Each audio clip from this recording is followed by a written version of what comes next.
Morning, everybody. Welcome to another episode of the Cash Physical Therapy Headquarters podcast. Today, we're going to be talking about how to confidently hire somebody.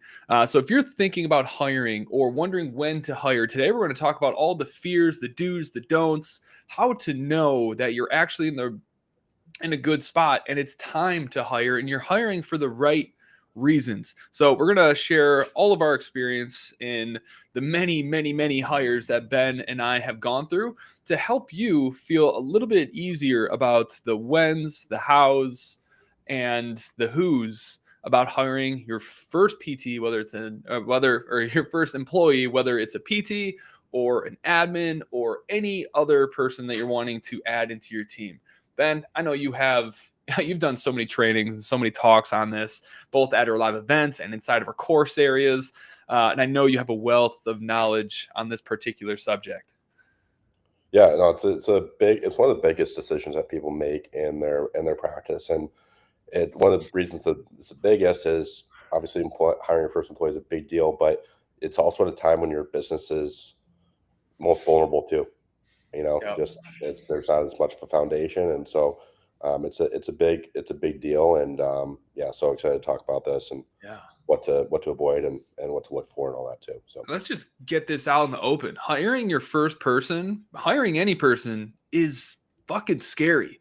It's like if you've never done it before, the vast majority of you listening to this, like you never intended to be an entrepreneur. You never intended to have the weight of your own well-being and your family's financial well-being on your shoulders, covering your own healthcare, covering all your own stuff, let alone the livelihood of another human being that didn't sign up necessarily for you to be helping provide for their own family. It's a really scary place to be. And so if you are terrified of that, just know that's super normal. But let's talk about the cost of not hiring somebody. Okay, because I think before we get into the do's and the don'ts, we have to understand why is it worth it and why do you need to do it by talking about the cost of inaction. Ben, you want to hit that one? yeah, I mean the cost of inaction is you're not going to impact as many people's lives. Like you can only like when I was trading full time as just me and doing everything in the business, like I was exhausted at 25 patients a week, like 25 hours of patient care and then juggling everything else, following up with leads, calling leads, finances, learning how to run a business, all that stuff. It's a lot. And so you're gonna be capped out at how many people you can actually help. And that's why there's a lot of new cash practices popping up, but I really don't view practices that are just going to be a solo practitioner as competition. Like they're going to be capped out at 20, 25 patients. Like after that, there's just be overflow and it's not even really make a big difference. Populations of over 100,000 people, just doesn't make a difference. Right. Right. So, that's the big thing is you're just not gonna be able to help so many people. You're going to be exhausted. Like I think the most miserable place I was at in my business was when I was treating patients full time at 20 to 25 and doing everything. And at the end of the day, that was my goal, right? I had met this goal. Like I want to be able to have my own practice. I want to be able to not worry working for somebody else. And here I was actually just as miserable as I was working, in a mill. At least I was only working 40 hours. I was working 60, 80 hours at the beginning. And that's the other alternative do you want to continue to burn yourself out that way?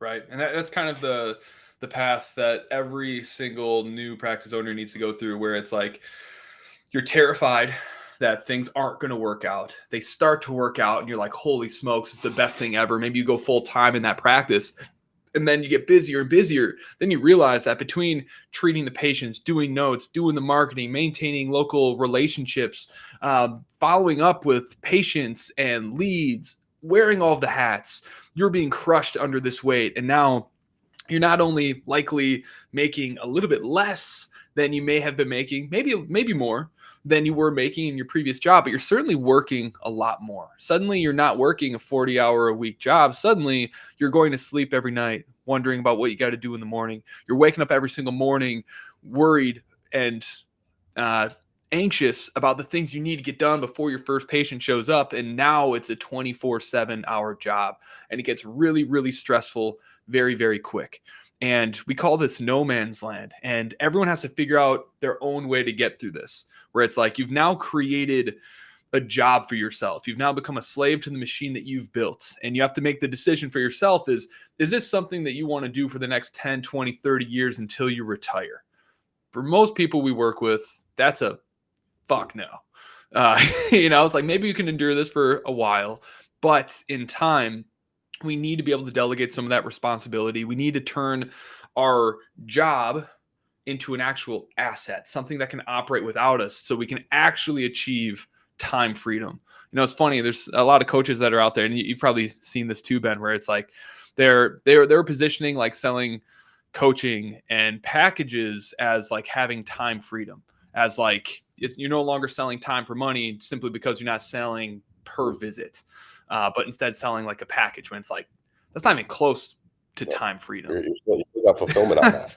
You still got fulfillment on it regardless. And so it's in my opinion, the only way to have true time freedom is building a team. So it's right. and it's really, I think the reason that if you do the math on it, your hourly rate's actually less. You're making less per hour because the hours that you're working is more.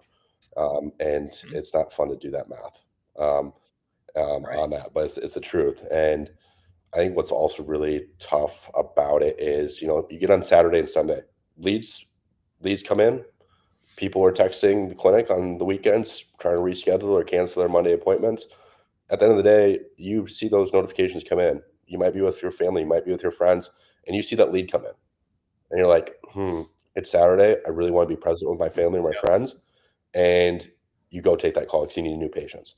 But then if you don't, you're like, no, I'm going to be present. I'm going to try to be present. I'm not doing any work. Well, now that lead, by Monday, by the time Monday rolls around, you might not get a hold of that lead, and that lead's much less likely to convert. And that's in the back of my head. That was always in the back of my head. Like, oh, I did a great job of not calling that lead, but I was not present because I was like, I should be calling this lead back because I'm going to be regretting on Monday. And so you've got your practice in your head 24/7 because you are wearing all the hats. And it's that for me was exhausting. So I know there's a lot of other people that are going through that too. Right. And so like that's a season, but it's like we have to develop the confidence and the courage to be able to get out of that season to the other side. Because on the other side, when you actually start hiring an admin or hiring a PT and delegating more responsibility, suddenly you have more time and leverage than you've ever had. And a lot of people, they never get to that point, even though they're so much closer than they think they are because of that fear. And so I think to summarize kind of what you and I have been saying, Ben, is, we have to figure out how to overcome that fear because it never goes away. We're always afraid of new hires, of buying new equipment, of upgrading facilities. There's always something to be afraid of. But I think the first tip that we have to overcome that fear is to understand the cost of not doing that. And I think far too many PTs that got into the cash physical therapy entrepreneurship game, they still think in terms of months, maybe a year, maybe even less than that. And they don't project out their vision for the lives that they want to create enough to feel to have enough fear of what they would be missing out on to overcome their fear of actually hiring somebody. Does that make sense? It does. It does. Yeah. Choose. So we have to understand, what is it we're giving up? What do you want in 10 years? Do you want to keep working like this for 10 years? Do you plan on having kids? What kind of parent do you want to be? Can you be that parent if you're working 60 hours a week and on weekends you're thinking about leads and relationships? How long can you grind and hustle like that? And if you wait to hire somebody, to ask for help, to hire help until you can't take it anymore, until you're so burnt out you can't move on, well, then who the hell is going to want to work with you? Does that sound like a good leader that an A player is going to want to join the team of? Someone who's burnt out and stressed? It looks like working for your business sucks. Why would they want to do that? You can't blame them. Right. So I think the first tip in being more comfortable with hiring is to sit down, whether it's with yourself or with your spouse, and planning out, what do you think in terms of decades? Most billionaires and millionaires, they're thinking in terms of decades, not months and years.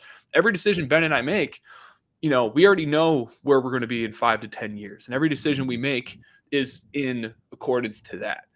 And so when we have something scary that makes us uncomfortable, like speaking on stage, hosting our first event, whatever it might be, investing in real estate, we're able to be courageous in spite of that fear because we're way more afraid of not achieving that 10 or 20 or 30-year vision for ourselves. Yep.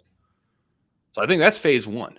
How did you map out your life vision for yourself, Ben? Was it a conscious thing that you actually wrote down, or is it just like, I'm Ben Bagge, I'm gonna get? No, it was kind of a combination of it. Like, I wrote down exactly what I wanted my life to look like. Like, hey, if I didn't have to work, like, what would my ideal life look like?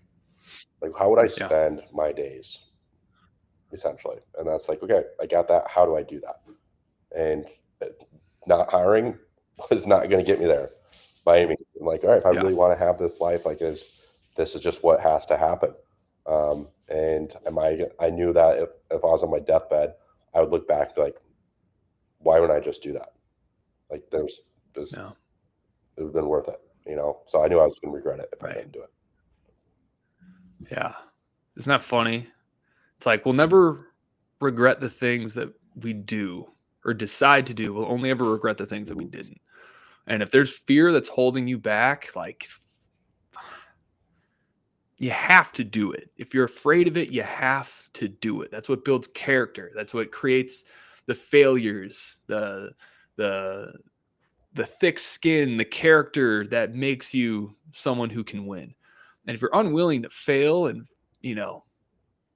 take risks, you're better off not playing this game, to be honest. There's a million ways to be happy and be successful in life that have nothing to do with building a business. But if you're not willing to step out of that fear, honestly, like running a solo practice, that is way riskier. That's honestly the hardest thing. We did another podcast episode on this, but if you're thinking about starting your practice and you don't want to hire, don't start your practice. Go find another cash practice, work for them. Like, you'll be so much more happier than doing your own thing and trying to wear all the hats. You just won't. So if you really don't want to hire, you're better off just working for another cash practice. 100%. So let's talk about, like, when do we hire? Okay. I'm scared. I understand the risks. I know I need to do it, but like, who? How do I make that decision? I know my philosophy on this might be different than yours, but I'm curious. Tell us. So how do you make that call? Made the call. Well, I think you got to make two decisions: when and how. When do you do it, and then how do you do it? Do you hire an admin, or do you hire a physical therapist first? So we'll cover that today too. For me, the sweet spot that I found that I wish I would have done is I didn't start hiring until ring out on PT until I was like at 25 or 30 visits. You're drowning in patients. You don't have time to train. You're exhausted already. The best time to employ somebody is between that 20 to 15 patient mark, and start interviewing people around that 10 to 15 minute mark, because 10 to 15 patient mark, because you are gonna have more time to do the interview process. You're gonna be able to make more logical decision, because I rushed to hire when I was at 25 or 30. I hired somebody more quickly than I should have, in the sense of the vetting process. I was like, I'm drowning patients. I just need help. I'm going to hire anybody and whoever, right? So that's the thing too, is you hire from a place of desperation if you wait too long to a certain extent. So that's the thing too, is like, ask yourself, how many patients would I ideally be seeing in a week? And for me, it was like 15 at the time. Now it's 0, but at the time it was like 15. And I was like, why did it make any sense to scale up to 25 patients to just scale back down to 15? Why didn't just hire when I was at 15? Right now, I would have had much more time to train somebody and all that too. So for me, it's between that 10 to 15 minute mark, 10 to 15 patient mark. But curious what you've seen. Just to add on to that, because I completely agree. It's like, also make sure that you're charging enough, because if you're at 10 to 15, but you're charging $100 per visit, no chance you're going to be able to pay another person. So if you have zero profit and you're thinking, I need to hire another person to solve your profit problems, don't do that. That's stupid. Okay. Make sure you have a healthy business with dialed in systems and processes with a healthy profit margin and at 10, maxed out at like 15, maybe 20 patients, using that extra admin time to build the internal infrastructure that when you do interview and go to bring someone in, they can look at your systems and your operations and be like, this is someone who I can trust my livelihood in. I can trust leaving my current job to go and work for this company because I actually know what the hell they're doing. Okay. So make sure you have a profit margin. Don't solve your profit problems with hiring somebody. Solve your profit problems first, then bring somebody on. You'll be in a much better position. The other piece that I'd add to that, because I completely agree, is and this is unique to us. I think other people would probably disagree with this a little bit, but like, I don't believe you should hire somebody for something that you don't know how to do yet. When you're first getting started. Okay, if you're running, like you've been, if you have like a multi-million-dollar practice and you want to add in a different specialty, well, then of course bring in, someone who specializes in functional medicine or DPC. Okay, but when it comes to sales, admin, and your treatment philosophy and the patient experience that you're designing, you can't delegate that stuff. You got to learn how to do it, especially when you're just starting out, so that when you do bring someone in, you can effectively train them. You have proven data that shows that your process works, so that that person can be confident in their role and have someone to go to learn it. If you're delegating the responsibility of building out systems within your practice, you better be ready to pay them insanely well or give up equity. Otherwise, you're not going to attract the type of person who's capable of doing that job well. So, all that to say, before you hire an admin, do the admin work. Develop your SOPs, create the process, create the training for it. Before you hire a PT, document your sales philosophy, how you sell, what the patient experience looks like, and have all of these things nailed down. Because if you hire too soon without this stuff proven out, you're going to waste months and potentially years and tens of thousands of dollars working with the wrong people spinning your wheels. Airdrop yourself into the part of the business that needs to grow, that's broken, fix it, then hand it off. Yep. Like that's also how you make the decision about, do you hire an admin or do I hire a PT first? Yeah. And you cannot hand off, like you said, you cannot hand off something that you're unable to do right now, because Not well, anyway. not well, no, not well, and it's not going to go well for the business too, because that's what's going to be the standard for scaling. Like the standard that I had at the beginning is the same standard that we have for the 8th PT that we just hired on in Oakland. Yeah. If I would have been, let's say we converted around 90% of paid in-person evals into plan of cares. If we were at 45%, like half that, and that's what all I've been able to prove, that's all I could expect out of somebody else, right? That is the new standard that you're going to have for your practice for years to come.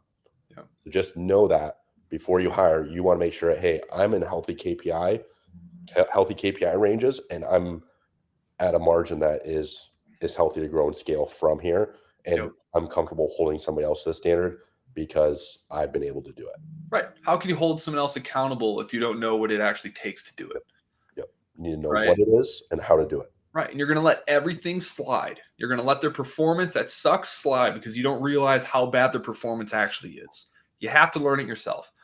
Same goes for marketing. A lot of people disagree with us on that, but our success record would prove that this is a pretty effective way to grow and scale your practice.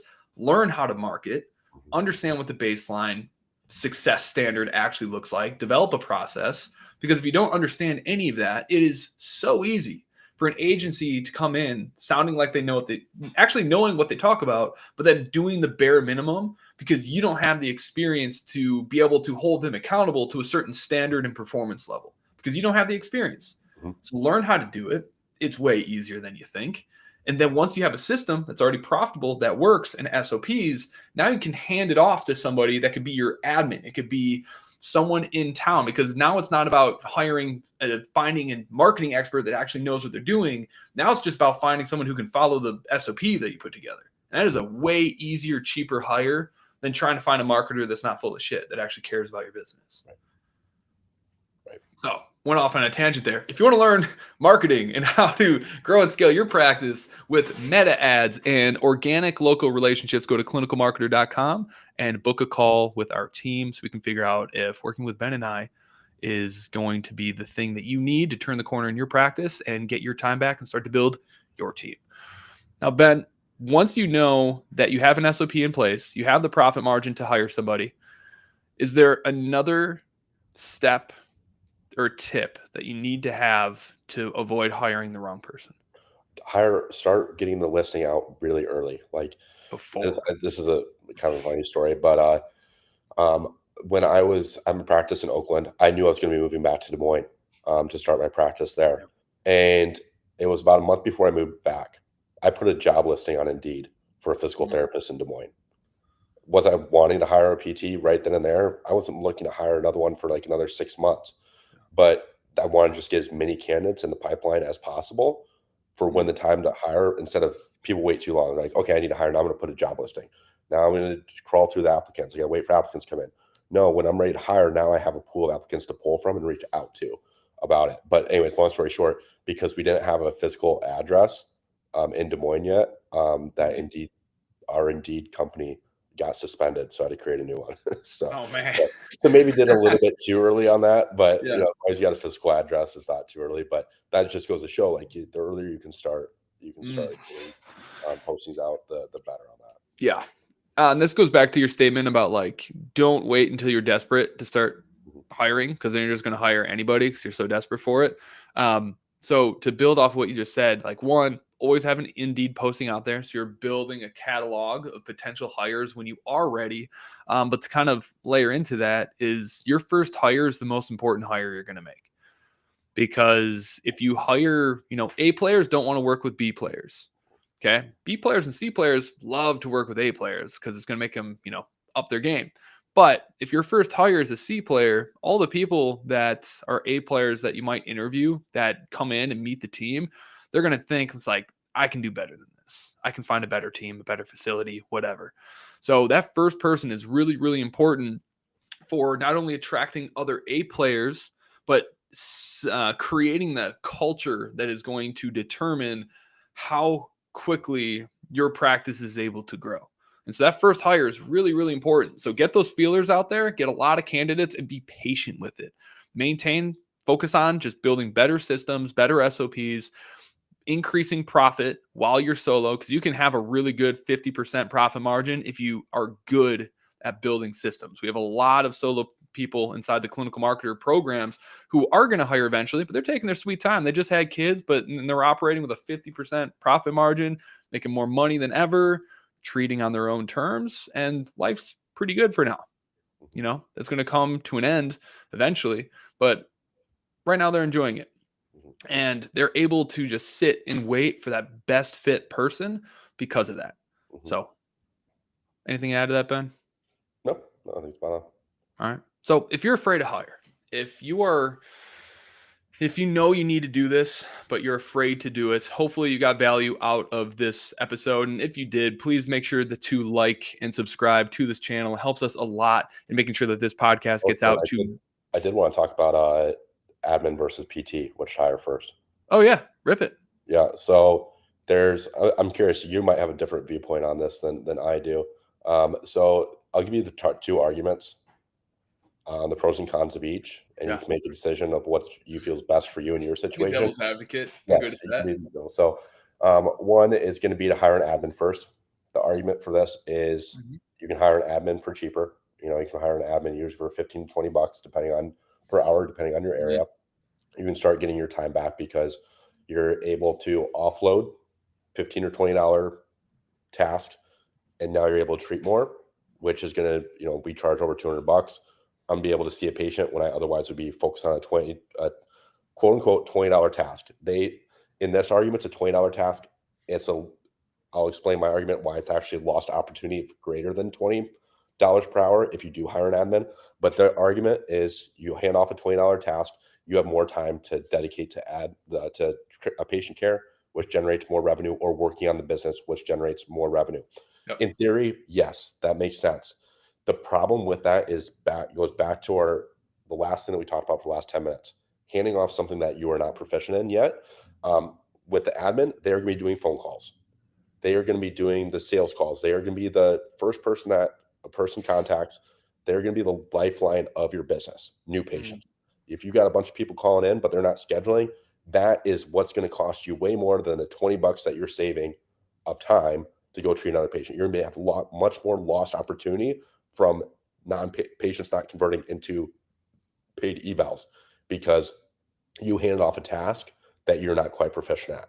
It's much easier to hire on a PT and have them do physical therapy, the skill that they already know. You don't need to train that. You will have to train them in sales for in-person sales. But that is a hell of a lot easier than training a front desk admin who doesn't, one, have any medical background, most likely.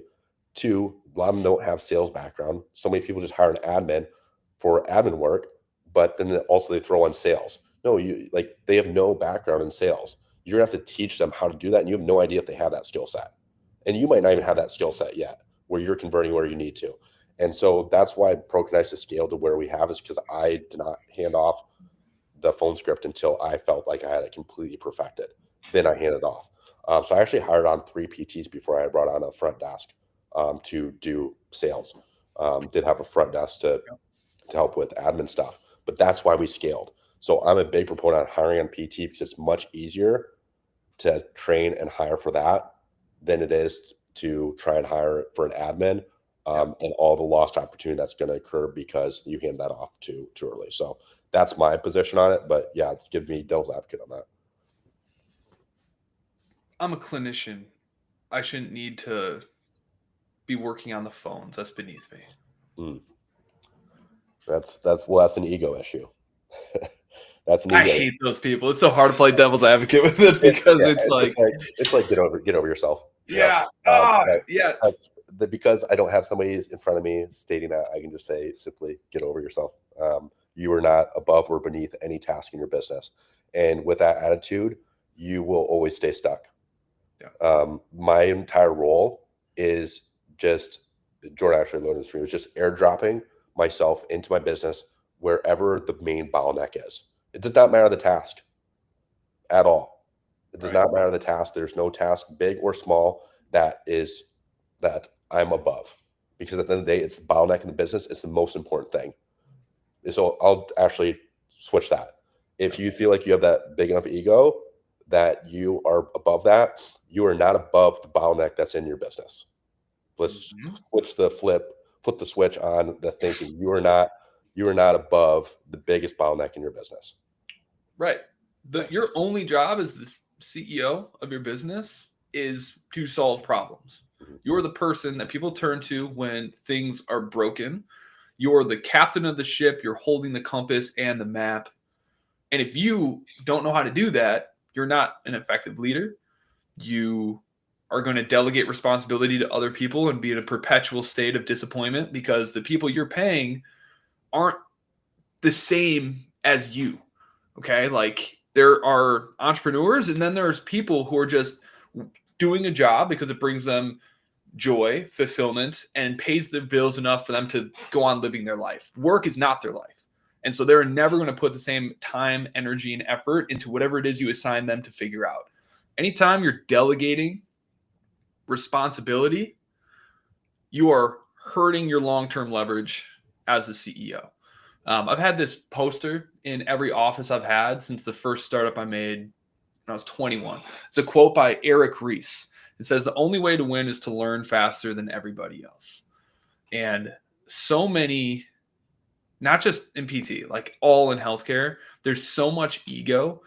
There's so much thinking that they're above marketing or above sales, that everyone should just trust and believe them, and their word is law and people should just listen, is killing so many practices and so many industries, just because the people that have fewer credentials, that are less experienced, they're compensating with that lack of experience with business savviness, and they're kicking the shit out of individual private practices that are unwilling to learn how to market themselves. That's why there's personal trainers getting away with doing rehab and pain relief. it's actually really sad. And it's like in functional medicine right now, there's people who have no healthcare background who are blowing up right now because they're focusing on learning the skills that create attention and curiosity and get people to actually buy stuff. Mhm. So I just went on a rant right there, but that's like, there's so much of that. Yeah. Honestly, I say for those personal trainers, PTs are going to hate me for saying this. Good for them. Good for them figuring that out, because that's not on them. That's on us for not marketing, not learning sales. Like people, PTs bash on like personal, like I think there's what Anytime Fit or what is it? Is it Anytime Fitness, or is it there's a gym out there, Lifetime Fitness. Yep. Lifetime Fitness that's now using the DPT. It's like dynamic personal trainer, and so it stands for DPT. And PTs are up in arms about them using that name. Like, hey, you can bitch and complain about that, or you can self-reflect on like, hey, maybe we really need to learn how to do sales and marketing and look inside. Right. What can we control? Why are we like this as a profession that we are so opposed to, or just think that we're above learning marketing, sales, and human psychology of how to get buy-in from people? I think just any experience in med school teaches you this like hierarchy of like, once you have this like credential or whatever, it's like you automatically earned respect because you know what they had to go through to get that. But when you go out into the real world, nobody cares because no one knows what you had to go through to get that. The only thing anybody cares about is if you can describe their problem well enough for them to believe that you can actually solve their problem. That's the only thing that people care about. Your credentials don't mean jack. I've had to tell that to some people, and actually everyone's been really, they needed that and they appreciated that, because at the end of the day, it's, can you convince people that you can solve their problem? And the better you are at doing that, the higher prices you're able to charge. So yeah, people got to learn this. Oh, this is something I want to add in there. Like, everyone thinks that, or a lot of people think that they're above learning like marketing or sales. And so they spend months and years hiring new PTs who are better at selling, who have less experience in network, so they'll be more confident in pitching packages. Or they're, hiring marketing agency after marketing agency or admin after admin because they're just not, their lead to booking rate isn't high enough or whatever it is. And they waste so much money, tens of, if not hundreds of thousands of dollars, cycling through all of these people year after year. And the amount of time that's wasted on that is obviously insane. People spend their whole lives never actually figuring it out, being stuck in this mediocrity, not realizing that if they just got over their own freaking ego and spent 90 days, 3 months committed to being proficient at that skill and creating processes around that skill so that they can actually delegate it effectively, they would not only save hundreds of thousands of dollars, they would save months and years, because that one thing that you're trying so hard to not have to do, you could have mastered it in 3 months if you just sat down, sucked it up, and did the work. That's my piece. Yeah, I agree. Got passionate on here today. Anything else you want to add to this, Ben? No, I think obviously make the decision what you feel is best for yourself between admin and PT, but I feel strongly with my practice and helping over 100 plus clinic owners that PT is the way to go to hire first, but obviously make your own decision, but I said my piece. I love that you always say 100. We helped like 600. Almost 1,000. It's been 5 years, 6 years then. I'll change it to hundreds. I love it. Everybody, if you got value out of this episode, don't forget to like and subscribe for weekly rantings by Ben and myself around what's working, what's broken within the physical therapy space to help you break through, to help you step into the version of yourself you need to be, to help the people you want to have, to create the life that you want to have. If you have questions, or if there's anything that you want to do or for us to answer and to support you with, don't forget to drop them in the comments. And if you want to work with Ben and myself and the rest of the clinical marketer team to help scale your practice with guarantees and all that good stuff behind it, make sure you go to clinicalmarketer.com and apply to work with us, where we can reach out and get a call booked if it makes sense. Have a good day, everybody.